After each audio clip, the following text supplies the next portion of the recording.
Bonjour à tous, voici les véritables nouvelles de ce mardi, 8 février. Quelle que c'est plate cette musique Illuminati de contrôle du cerveau, ça serait-tu possible de me trouver une chanson moins diabolique? Non, Satan a donné des ordres Sophie, je vais le dire aux frères maçons, si vous changez cette musique. Espèce d'idiot, ne me filmez pas, je voulais parler dans le micro de Sophie. Eh bien, moi j'ai juste une chose à dire, ils sont fous ces Égyptiens. Si mon pays s'en bat en guerre, moi je n'irai pas, non je n'irai pas. Ordo Abkao, d'accord, c'est pour de vrai, c'est eux qui font ça en Égypte, c'est la franc-maçonnerie, les Bilderberg, ce que vous voulez, c'est toujours la même chose, ils créent un mouvement et le mouvement contraire. D'accord, c'est une évidence, c'est prouvé. La révolte est encore un mensonge franc-maçon. Ne dites pas ça, soyez sioniste, Sophie, parlez d'économie et combattez la pauvreté. Non, pas vraiment. C'était le même bordel pour toutes les guerres. Ils ont inventé la guerre. Et ils sont encore là, des familles comme Rockefeller, Bilderberg, Rothschild, ils ont divisé la franc-maçonnerie en plusieurs petits groupes absolument occultes. Soyez sioniste, je vous dis, mentez aux plus faibles de la société, désinformez le public, endormissez la masse, détournez les esprits de la vérité, sinon vous aurez des problèmes. Non, moi je n'ai aucun problème. C'est vous qui avez des problèmes, car Dieu est en train de descendre pour vous détruire. Dieu, c'est le dernier espoir qu'il nous reste, il faut croire qu'il existe, Satan existe, alors Dieu existe aussi. Et nous avons sûrement certains pouvoirs psychiques endormis, à cause des drogues et alcools, qu'ils ont voulu mettre à notre disposition à tous.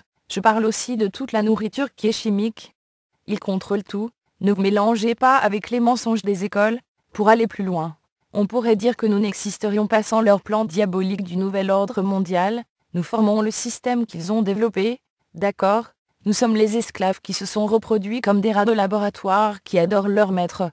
Ils ont inventé la ville, et l'urbanisation globale, avec pollution des rivières, et un prix, sur tout ce qui existe, et nous, on recule étouffés dans cette merde.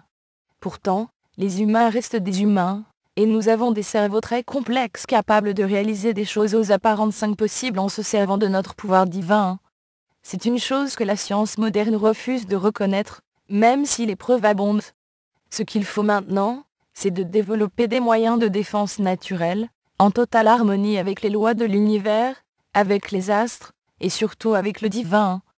Par contre, si vous ne savez pas ce que vous faites, évitez de jouer avec la magie, car vous pourriez tomber sur des démons absolument mal intentionnés, et ils ont le pouvoir de vous gâcher la vie. Même lorsque nous prions, il faut se méfier d'eux. Nous devons rester loin de ceux qui donnent la mort, donc loin des sionistes et des démons. Ne jouez pas au plus malin, les démons détestent se faire insulter, et ils détestent le nom de Dieu. Pour revenir à la fausse révolte en Égypte, vous devez savoir que ceci n'est qu'un avant-goût de ce qui nous attend.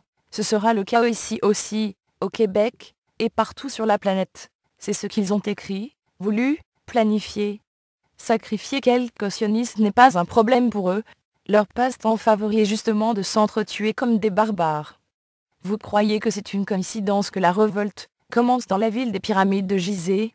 Eh bien pas du tout, c'est sur cette terre que tout a commencé, et comme par hasard, juste avant la fin du monde, dont tout le monde parle, une bande de morts-vivants font semblant d'être en conflit dans cette ville.